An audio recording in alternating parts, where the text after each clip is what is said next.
이재명 대통령이 김민석 후보를 띄우고 정청래 후보를 공격해온 계정에 글을 공유했다는 지적이 나왔습니다.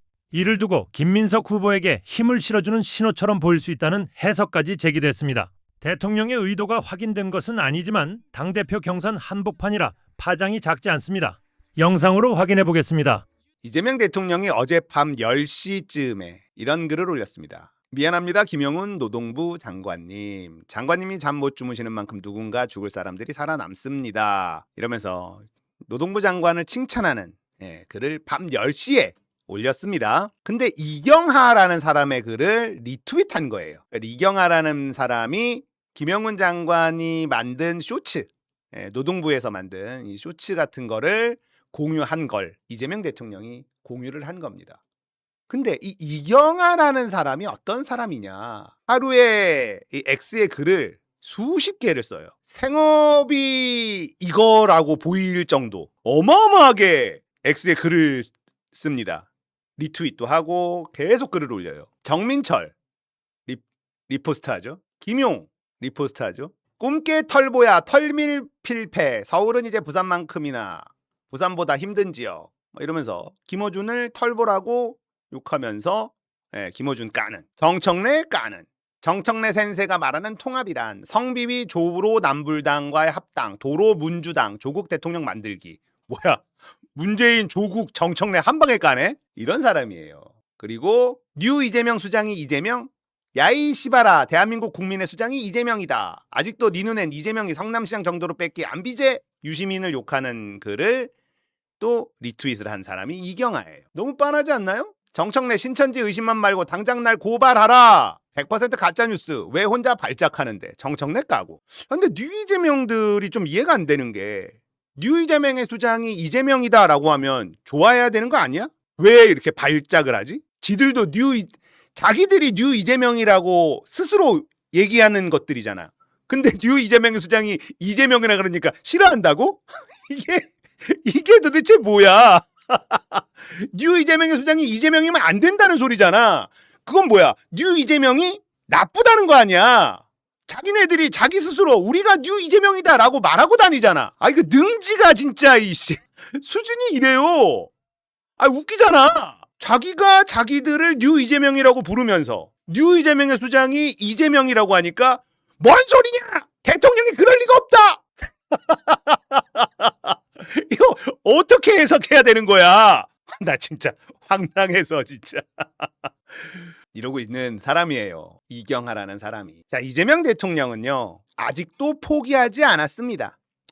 밤 10시에 이경하라는 사람의 글을 리트윗하고 김영훈 장관이 만든 쇼츠를 이경하가 올렸고 그걸 대통령이 리트윗을 한 건데 김영훈 장관을 칭찬하기 위해서라면 원본을 공유할 수도 있겠죠. 하지만 이재명 대통령은요 굳이 이경하라는 사람이 올린 글을 공유한 겁니다. 이재명 대통령 X에 많은 시민들이 제발 문조 털레유 공격하는 사람 글 리트윗하지 말아달라 댓글을 달았습니다. 하지만 이재명 대통령은 시민들의 간절한 요청을 가볍게 무시한 거예요.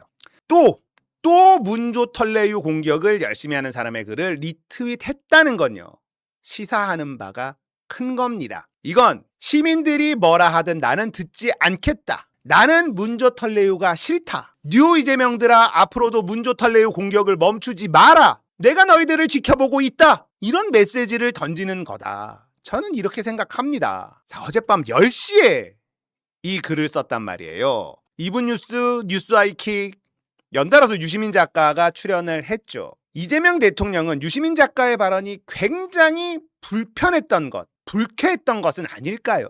유시민 작가의 뉴 이재명 수장이 이재명이다 라는 발언에 화를 내고 있는 이런 글도 올린 사람이 이경하란 말이죠. 또 이경하라는 사람이 쓴 글들을 보면 김민석, 송영길, 정만철, 김용, 서미화 띄우고 정청래, 최민희, 이성윤 공격하는 글들이 줄을 이룹니다. 그건 뭐예요? 이재명 대통령이 김민석에게 힘을 실어주고 있다는 느낌을 받을 수 있죠. 청와대에서 대통령한테 SNS를 자제하라는 말해주는 사람이 없나요? 이재명 대통령의 스타일상 그런 말을 할 수 없을 거다. 저는 이렇게 봅니다. 대통령의 심기만 살피는 청와대 분위기가 아닐까 이런 생각이 들죠. 이러면 윤석열 때 청와대와 비슷한 분위기 아닐까요? 대통령이 극대노하고 참모들은 눈치만 보고 싫은 소리 하면 날아가고 뭐 이런 분위기 아닐까요? 이재명 대통령은 오늘 순방길에 오릅니다. 과연 대통령은 이번 순방 중에도 SNS에 글을 쓸까요? 아니면 이번에는 SNS를 자제할까요? 저는 이번에는 전당대회에 영향을 끼칠 만한 글을 쓰지는 않을 것 같습니다. 자, 이재명 대통령의 스타일을 우리가 요즘에 좀 파악을 할 수 있게 됐는데, 대통령의 스타일은요, 욕먹는 걸 견디지 못하는 스타일, 이렇게 분석이 좀 되죠. 전당대회에 영향을 끼치는 글을 쓰지는 않을 것 같다라는 게 제 생각인데, 왜냐? 최근에 당무 개입 관련 비판을 많이 받고 있다는 걸 본인도 알고 있어요. 그죠? 욕먹는 걸 싫어한다. 그래서 글을 쓰지는 않을 거다. 그렇다고 SNS를 이번 순방 때 완전히 자제할 수 있느냐? 그것도 굉장히 힘들다. 저는 이렇게 봅니다. 왜 그러냐? 본인이 원하는 대로 흘러가지 않는 것을 굉장히 괴로워하는 스타일이라고 보기 때문입니다. 이경아라는 사람의 글을 리트윗하는 것처럼 쿠션으로 당무 개입을 할 가능성이 가장 높다. 저는 이렇게 예상합니다. 마냥 자제하기에는 내가 원하는 그림대로 안 흘러가는 것 같아서 너무 괴롭고, 대놓고 하면 욕을 먹으니 그것도 괴롭고, 이재명 대통령 입장에서는 고육지책으로 꺼낸 게 쿠션으로 메시지를 전달하는 방식, 이거 아닐까? 지금 대한민국에서 외교가 너무너무 중요하죠. AI 시대에 지금이 골든 타임이죠. 그냥 외교에만 집중했으면 좋겠어요. 제발 대한민국 대통령다운 처세를 했으면 좋겠습니다. 지금 제가 한 예측이 틀리기를 간절히 기도해 보겠습니다. 두고 보시죠. 참 바쁠 텐데 그 순방 중에도 SNS에 글을 쓰는 걸 참지 못한단 말이야. 어떻게 보면 체력도 좋아. 이번에는 참을 수 있을까? 힘들다고 봅니다. 에휴. 해피데이님 감사합니다. 10만원 후원. 뉴 이재명 손가역을 진두지휘하고 있는 실질적인 원하는 대통령이 있네. 이재명인 줄 알았는데 윤재명이다. 그러게요. 제가 어제 이제 굉장히 세게 대통령을 비판했죠. 근데 때마침 오늘 전권 송치와 관련된 기사가 떴길래 제가 한 건에 몰아서 지금 준비를 했습니다. 자세히 한번 전해드릴게요. 사실 제가 전권 송치에 대해서는 이미 한 2달 전쯤에 요거 조짐이 이상합니다 라고 해서 전해드린 적이 있어요. 6월 말이더라고요. 6월 말? 6월 말인지 6월 말이야 5월 말이야. 이게 한 달 전쯤에 혹은 2달 전쯤에 전권 송치와 관련된 제가 보도를 해드린 적이 있습니다. 그래서 제가 조금 뒤로 미뤄뒀었는데요. 오늘 다시 전권 송치가 전면에 또 부각이 됐으니까 다시 한번 전해드릴게요. 요거 2번째 주제입니다. 신풍님, 2번째 주제니까요. 조금 기다려 주십시오. 자, 잘하자님, 그리고 임건혜님, 이인호님, 이기쁨님, 소담님, 겨울님 오셨네요. AIG21C 님도 오셨네요. 신천지 대동님, 신천지 대동? 이라고 하셨네요. 자, 그러면 오늘 첫 번째 주제 시작합니다. 오늘 첫 번째 주제 이 썸네일 보시면 다들 발끈하실 거예요. 이게 뭔 소리야? 라고 하실 겁니다. 김민석 후보를 지지하는 분은 물론일 거고 지지하지 않는 분들도 이게 뭔 소리야? 하실 것 같아요. 자, 제가 이 주제를 준비하면서 나름 좀 고민을 했었습니다. 이게 지금 한 달여, 한 20일 정도 남았네요. 20일 정도 남은 민주당의 전당대회에 어떤 형태로든 간에 영향을 미칠 것이기 때문에 과연 해야 될까 말아야 될까 고민을 했습니다. 하지만 해야 되겠다라고 결론을 내린 것은 검찰들의 꼼수가 너무 눈에 빤히 보이기 때문입니다. 그리고 이런 꼼수를 우리가 꼭 짚고 넘어가지 않는다면 사실상 검찰이 민주당의 전당대회에 개입하는 것을 허용해버릴 수가 있다. 아니, 우리가 정치검찰이 더 이상 이 장난질을 칠 수 없도록 하기 위해서 수사권을 없애잖아요. 근데 정치검찰이 자신들의 수사권을 지키기 위해서 이제 하다 민주당 전당대회까지 개입하려고 시도를 하고 있습니다. 바로 이 검찰, 정치 검찰이 선택한 사람이 현재로서는 김민석 후보입니다. 김민석 후보 입장에서는 좀 기분 나쁠 거예요. 혹은 김민석 후보를 지지하시는 분 입장에서도 엄청 불쾌할 겁니다. 그렇지만 어떡하겠어. 검찰은 그렇게 하고 있는데. 자, 이 부분을 좀 짚고 넘어가야 될 것 같습니다. 제가 왜 이 얘기 되느냐 지금부터 전해드릴게요. 정치 검찰은요, 자신들이 김민석 후보를 지지하고 또 지원을 하면은 나중에 당대표가 된 김민석이 자신들이 잃어버린 수사권, 검찰 수사권을 되살려 줄 수도 있다. 뭐 요렇게 생각하는 것 같습니다. 착각은 자유겠지. 이 카는 꼬라지가 상당히 괘씸하기 그지 없습니다. 자, 도대체 왜 이러는지 하나하나 짚어볼게요. 오늘 기사입니다. 민주당이 보안수사권 폐지를 당론으로 추인했습니다. 그러면서 향후 중수청에서 보안수사를 할 수 있도록 법을 개정하기로 했습니다. 보안수사권은 없어집니다. 검찰은 더 이상 보안수사를 할 수 없어요. 보안수사가 필요하다면, 그리고 그 보안수사를 경찰에 맡겨둘 수 없다면 중수청에서 할 수 있도록 법을 고치기로 했답니다. 제가 주장했던 얘기죠. 경찰이 보안수사 차일피일 미룰 수 있다. 경찰도 팔이 안으로 굽을 수 있다. 그래서 검사가 자꾸 보안수사 해달라고 요구하는데 말을 안 들을 수 있다. 자, 그럼 어떻게 하라고? 중수청으로 넘어가면 된다.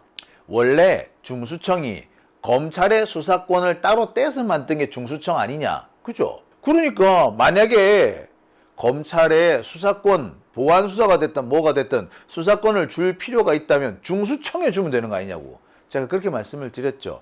보안수사가 필요하다고 해서 그 보안수사권을 굳이 검찰에 줄 필요가 없다. 우리는 검찰이 얼마나 나쁜 짓을 하는지 보아오지 않았냐. 굳이 검찰한테 왜 보안수사권을 주느냐 라고 제가 말씀을 드렸고, 제가 말씀드렸던 것과 똑같이 결국에 결론이 났습니다. 정말 다행스럽습니다. 그래요. 보안수사가 필요하다. 예, 뭐 장윤기 사건을 비롯해서 뭐 이런 게 있죠. 보안수사가 필요할 수 있어요. 사회적 약자 보호를 위해서 필요하다라고 말씀하시는 거 좋아요. 예, 오케이. 하지만 그 보안수사권을 검찰에 줄 필요는 없다. 반드시 그래야 될 이유가 없다. 모든 걸 검사가 해야 된다? 왜 그래야 되는데? 검사는 아무것도 하지 말라. 적어도 수사는 하지 말라는 게 우리의 개혁 취지 아닙니까? 자, 이번에 민주당에서 마지막 그 의원총회를 통해서 보안수사 폐지를 당론으로 정했고요. 중수청에서 보안수사를 하도록 법을 개정했습니다. 그리고 제가 조금 이따가 설명을 드리겠습니다만, 사회적 약자를 대상으로 한 이른바 7대 범죄 얘기가 나왔죠. 원래 이 홍기원 의원 등 우리가 검찰개혁 11적이라고 지목했던 사람들이 사회적 약자를 대상으로 한 7가지 범죄에 대해서는 검찰이 보안수사권을 행사할 수 있어야 된다라고 주장을 했습니다만, 보안수사권은 완전히 폐지됐고 대신에 7대 범죄에 대해서는 전권 송치를 의무화하기로 했습니다. 전권 송치. 7대 범죄, 뭐 아동학대, 노인학대, 스토킹, 뭐 성범죄, 여성당대 성범죄 이런 것들이에요. 뭐 스토킹 마찬가지예요. 이런 범죄에 대해서는 전권 송치를 의무화한다. 원래 전권 송치는 모든 사건을 다 검찰에 보내는 것을 전권 송치라고 합니다. 근데 이 전권 송치는 5년 전에 폐지가 됐죠. 근데 이번에 일부 부활이 된 겁니다. 이른바 7대 범죄에 대해서는 전권 송치가 부활이 됐습니다. 굳이 이래야 되나 싶기는 해요. 자, 아무튼 그러니까 지금 양상은 그렇습니다.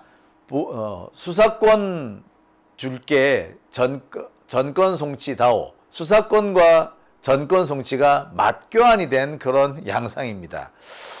참 그렇습니다. 아무튼 어쨌건 우여곡절 끝에, 그리고 마지막 개정된 법이 썩 마음에 들진 않지만, 100% 마음에 들진 않지만, 그래도 이제 어느 선까지는 도달한 것 같습니다. 그리고 이제 마무리가 되는 단계에 도달했습니다. 요약하면은 이렇습니다. 검찰의 보안수사권은 폐지됩니다.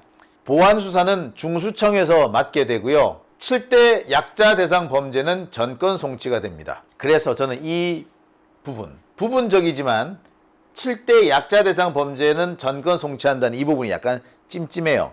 많이 찜찜합니다. 하지만 네, 어쩌겠습니까? 검찰은 마지막까지 승복하지 않겠다는 점을 분명히 했습니다만 우리는 그래요. 여기서 승복을 해야 되겠죠. 하지만 찜찜하네요. 검찰은 마지막까지 저항을 멈추지 않고 있는 겁니다. 저는 이 부분이 무척 찜찜했습니다. 야, 검찰이 이렇게 참 우여곡절 끝에 법이 개정되고 이렇게 결론이 났는데도 끝까지 검찰은 승복하지 않는구나. 끝까지 뭔가 꼼수를 부리려고 하는구나 라는 생각을 했습니다. 그리고 이 느낌은 바로 적중했습니다. 검찰은 어제까지도 망연자실한 표정이었다고 해요. 제가 지난번에 말씀드렸습니다만 검찰 이번만큼은 자신이 있었던 것 같습니다. 계속해서 검찰개혁 와중에서 검찰이 밀렸잖아요. 그래서 검찰청이 두 개로 쪼개지고 또 공소청이 원래 가지고 있던 막강한 권한의 상당 부분을 잃게 됐습니다. 여기저기 숨겨놨던 독소 조항들이 다 걸려가지고 사실상 이 공소청이 옛날에 검찰청과는 비교할 수도 없는 아주 초라한 존재, 자그마한 존재로 전락은 하긴 했어요. 그 와중에서 검찰이 마지막까지 지키려고 했던 것이 보안수사권이었는데 보안수사권마저도 이번에 완전히 박탈된 겁니다. 그러니 검찰은 얼마나 망연자실했겠습니까? 사실 이번에는 성공할 줄 알았대. 왜? 이재명 대통령이 기자회견장이라든지 이런 또 SNS라든지 이런 데서 보면은 검찰의 입장에 동조하는 그런 내용을 꽤 여러 번 밝혔습니다. 수기에 맡기겠다라고 했지만 이미 결론이 난 문제를 몇 번씩이나 번복을 해가면서 제가 아까 4번인가요? 5번인가 번복됐다고 그랬죠. 끝난 줄 알았는데 또 문제 제기가 되고 끝난 줄 알았는데 또 문제를 끄집어냈다라고. 그런 식으로 해왔기 때문에 그리고 그 핵심에 이재명 대통령이 있었기 때문에 검찰 이번만큼은 자신이 있었대. 그리고 우리가 검찰개혁 11적이라고 말하는 사람들, 이 사람들이 막판에 검찰의 입장을 100% 반영한 개정안까지 냈지 않습니까? 그래서 검찰은 자신들이 원하는 게 다 이루어지진 않더라도 상당 부분 이루어지겠다. 이번만큼은 이루어지겠다! 라고 생각을 했었대요. 그랬는데 이번에도 실패한 거죠. 한병도 원내대표는 작은 가능성까지 차단하겠다라고 했고 실제로 보안수사권은 완전히 폐지가 됐습니다. 검찰은 내부적으로 지금 유시민 작가에 대해서 원망을 쏟아내고 있다고 합니다. 막판에 이렇게 실패로 막판에 다시 검찰에게 불리한 상황으로 바뀌게 된 배경은 유시민 때문이다. 유시민이 사실상 이재명 대통령에 대한 지지를 철회한 거죠. 이재명 대통령을 비판하거나 비난하지는 않겠지만 지지를 철회하는 모습 사실상 보였습니다. 그 때문에 이재명 대통령에 대한 비난을 쏟아내는 사람도 적지 않아졌어요. 이것 때문에 또 일부에서는 또 우리 안진걸 소장 같은 사람들은 또 걱정을 하더라고. 아무리 보안수사권 문제로 우리가 티격태격했다 하더라도 그래 아무리 대통령의 이 태도가 마음에 안 들었다고 하더라도 우리가 개혁을 위해서 뽑은 대통령인데 이렇게 함부로 말을 해서 되겠느냐라고 참 걱정을 하더라고요. 저도 그 말엔 상당히 공감합니다. 하지만 한편에서 어떤 분들은 그런 얘기도 해요. 아니 그렇게 존중받아야 될 분이 이재명 대통령 뿐이냐. 문재인 대통령, 조국 장관, 이런 분들, 유시민 작가 이런 분들 다 존중받아야 될 분들 아니었냐. 그런데 이른바 뉴 이재명이라고 하는 사람들이 얼마나 문재인 대통령을 아주 입에 담지도 못할 그런 말을 동원해가지고 비방을 했잖아요. 그 비방하는 것에 대해서 이재명 대통령이 제지를 안 했잖아. 그러면서 왜 그러면 이재명 대통령은 욕하면 안 되고 문재인 대통령은 욕하면 되나 이런 사람들도 있긴 해요. 저도 그 말씀에 그 무슨 말씀하시는지 충분히 이해가 됩니다. 그리고 아시다시피 그 안진걸 소장도 오랫동안 그 문재인 대통령에 대해서 비방하는 사람들에 대해서 그러지 말으라고 또는 직접 현장에서 경고까지 하면서 막았던 친구들이죠. 자, 뭐 제가 이런 말씀을 드리는 거는요, 검찰이 이번만큼은 기대를 많이 했었던 배경들을 이렇게 쭉 설명을 드리는 겁니다. 자, 그러면서 검찰, 이번엔 잘 될 줄 알았는데 이번에도 실패를 하니까 얼마나 망연자실했겠습니까? 그래서 어제 그제 뭐 검찰청 분위기가 아주 장난이 아니었대. 그런데 그 와중에서도 검찰 바쁘게 움직이는 사람들이 있었다고 합니다. 정말 바쁘게 움직였어. 아니 저 자식들 지금 망연자실한 것 같은데 어떻게 저렇게 바쁘게 움직이지? 얘네들은 이 와중에도 자신들이 다시 한번 인력을 동원하고 자기 지지 세력들을 끌어모아서 마지막 막판 뒤집기를 하려고 또 시도를 하고 있는 거야. 또 시도를 하고 있어. 그리고 이번에 실패하면은 다음번에 다시 뒤지면 되지 않냐. 이번에 법이 개정돼서 그 보안수사권이 폐지되더라도 앞으로 몇 달 안에 길면은 몇 년 안에 다시 부활시키면 되지 않냐.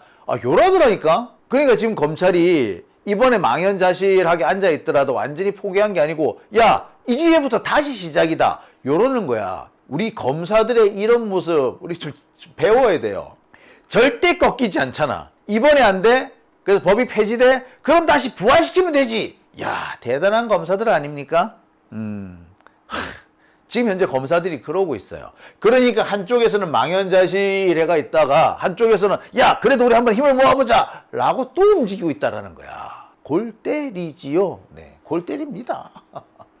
자, 그 와중에 그러면서 검찰이 또 언론 플레이를 시전합니다. 말이 좋아서 언론 플레이지 이것은 정치 공작입니다. 오늘 검찰발 단독 기사, 이른바 독점 기사가 또 하나 흘러나왔습니다. 검찰은 이런 단독 기사를 특정 언론에 흘려주는 방식으로 정치를 합니다. 기자들은 검찰이 이런 방식으로 정치를 한다는 걸 알면서도 자신한테 떡 떨어지는 이 단독의 유혹에 벗어나지 못하죠. 이번에 검찰의 이 유혹에 넘어간 언론사는 오마이뉴스입니다. 제가 이래서 오마이뉴스도 조심해야 된다, 문제가 있다라고 말씀을 드리는 겁니다. 네, 오마이뉴스가 지금 법조계 공식 출입을 한 지 지금 몇 년 됐거든요. 처음에는 상당히 따당하는 대우를 못 받는 그런 곳이었습니다. 근데 이제는 어느 정도 자리에 올랐죠. 자리를 잡았습니다. 그러니까 이제 드디어 검찰이 단독을 던져주기 시작하는 거지. 검찰이 자신들이 해야 될 언론 플레이를 할 때 이 기사를 어떤 언론사에 주면은 가장 효과적일까 검사들 알아요. 그래서 민주당 까는 기사는 어디다 주는 줄 아세요? 한겨레 경향이나 줘요. 민주당 까는 기사를 조중동에 주면은 효과가 없는 거야. 왜? 야, 또 조중동이 민주당 죽이려고 그러네. 이렇게 된단 말이야. 하지만 민주당 까는 기사를 한겨레 경향에 주면은 어떻게 보이느냐? 민주 진영 안에서 스스로 자기 진영을 자기 자아 비판을 하는 걸로 보이는 거야. 그럼 뭡니까? 객관성이 있어 보이는 거야. 그 조중동한테 뭐 민주당 까는 단독거리를 주면 원래 조중동은 저러는 놈들이잖아. 그러면서 조중동이 민주당을 공격하는 기사는 어찌 보면 약간 걸러듣는 경우도 있죠. 하지만 한겨레나 경향이 민주당을 비판하는 거는 꽤 그럴싸하게 들리고 꽤 아프단 말이야. 그래서 그때마다 단독을 다른데 줘요. 기가 막히죠. 삼성 같은 경우는 있잖아. 삼성 관련된 단독은 경제지들한테 탁 던져주고 막 그래. 웃기죠. 뭐 수원 조폭 같은 단독은 뭐 경기 일본이 인천 일본이 요런 데다 줘.